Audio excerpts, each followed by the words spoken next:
बाबा रामदेव को तो पूरी दुनिया ही जानती है, आप भी अच्छे से जानते होंगे। आपको बता दें कि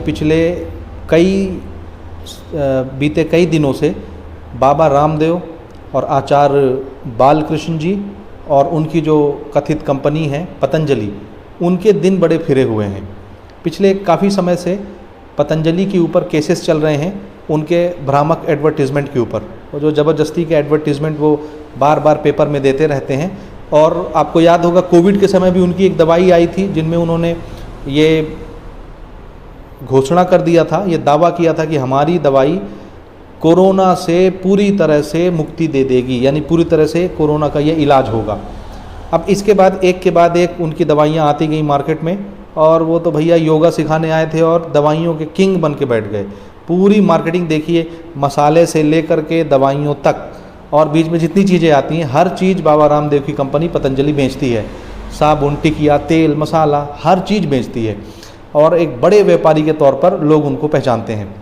अब जब दवाइयों की फील्ड में पतंजलि ने कदम रखा तो ऐसी ऐसी दवाइयाँ उन्होंने पेश की, और उसके दावे ऐसे ऐसे थे कि हर बीमारी के लिए ये दवाई, इस बीमारी के लिए वो दवाई, उस बीमारी के लिए ये दवाई, दावे बहुत बड़े बड़े।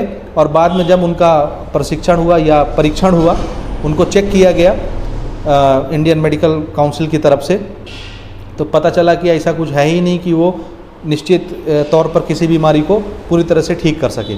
तो लोगों ने फिर उनके खिलाफ जो है वो केस दायर कर दिया। इवन मेडिकल विभाग ने भी उनकी तरफ केस दायर कर दिया उनके खिलाफ। अब मुकदमा लड़ने बाबा रामदेव जी पहुँचे। अब अपने फेवर में अब कोई सबूत हो तब तो पेश करें। तो बहरकैफ बात यहाँ पर आकर ख़त्म हुई कि भैया सुप्रीम कोर्ट ने फटकार लगाया बाबा रामदेव जी को और उनकी जो कंपनी है पतंजलि। फटकार लगाते हुए ये बोला कि आप भैया माफ़ी मांगिए, सार्वजनिक तौर पर माफ़ी मांगिए, on air, on record, otherwise कार्रवाई के लिए बिल्कुल तैयार रहिए, आपके खिलाफ लीगल एक्शन लिया जाएगा।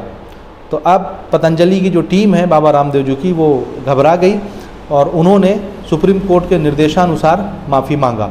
माफ़ी मांगने का उनका तरीका ये था कि लगभग 67 न्यूज़पेपर में उन्होंने एक आर्टिकल छपवाया माफ़ीनामे के तौर पर और उसको पब्लिश करा दिया। यानी माफ़ीनामा छपवाया अलग अलग अखबार में, 67 अखबारों में उनका माफ़ीनामा छपा सुप्रीम कोर्ट के आदेशानुसार। अब ये माफ़ीनामा छपने के बाद जब दोबारा उनका डेट आया पेश होने के लिए सुप्रीम कोर्ट के अंदर, तो आज 23 अप्रैल 2024 को उनकी फिर से सुनवाई थी।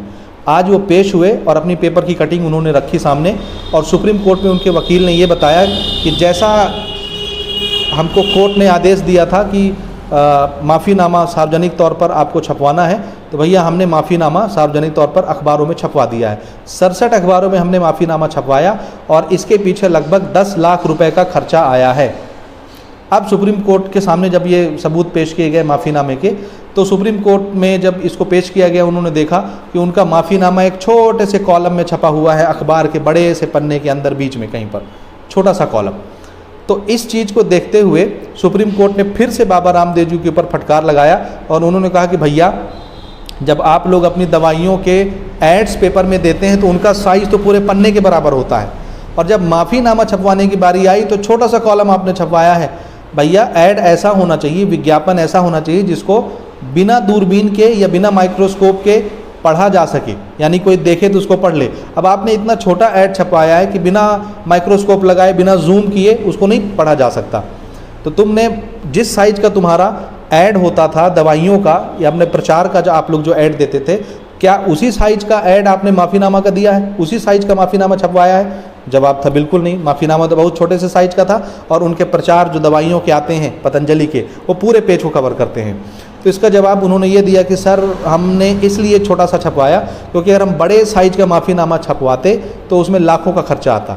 देखिए छोटे से साइज का माफ़ीनामा छपवाने के पीछे 10 लाख खर्चा हुआ है, अगर हम बड़े से साइज को छपवाते तो लाखों में इसका खर्चा जाता, उतना खर्चा हम वहन न कर पाते।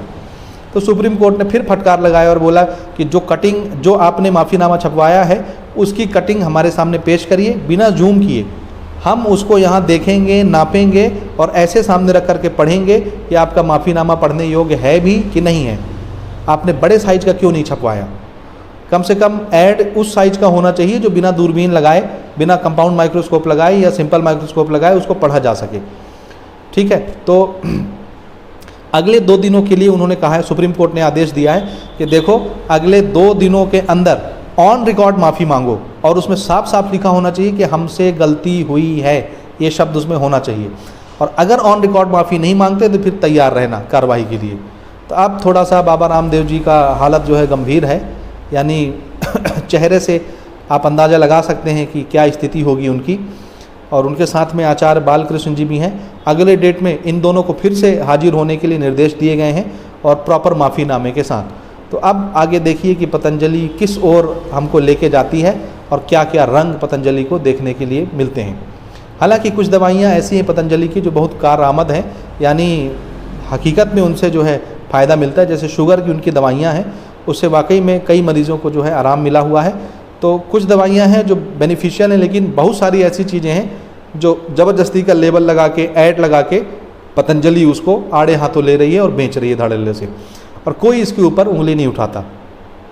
तो हमारी जो इंडियन मेडिकल काउंसिल की जो टीम है जिन्होंने पतंजलि के ऊपर ये केस लगाया है, उनको भी सुप्रीम कोर्ट ने फटकारा है कि भैया तुम भी दूध के धुले हुए नहीं हो। अगर तुम एक उंगली पतंजलि की तरफ उठाते हो तो ये जो बाकी की 4 उंगलियां हैं ये तुम्हारे तरफ भी हैं। अब हम तुम्हारी अगर एक एक दवाइयों की जांच पड़ताल करना शुरू करेंगे तो तुमको भी फिर जुर्माना देना पड़ेगा। 1000 करोड़ का जुर्माना तुम्हारे ऊपर भी ठोकेंगे, और पतंजलि के ऊपर तो जो है सो है। तो ये थोड़ा सा इम्पॉर्टेंट अपडेट था जो आपके साथ साझा करना था। वीडियो पसंद आए तो शेयर करना मत भूलिएगा। चैनल पर है पहली बार आप तो सब्सक्राइब जरूर करिएगा। इसी तरह के अपडेट आपको चैनल से मिलते रहेंगे। मिलते हैं अगले अपडेट में किसी अगले न्यूज़ के साथ।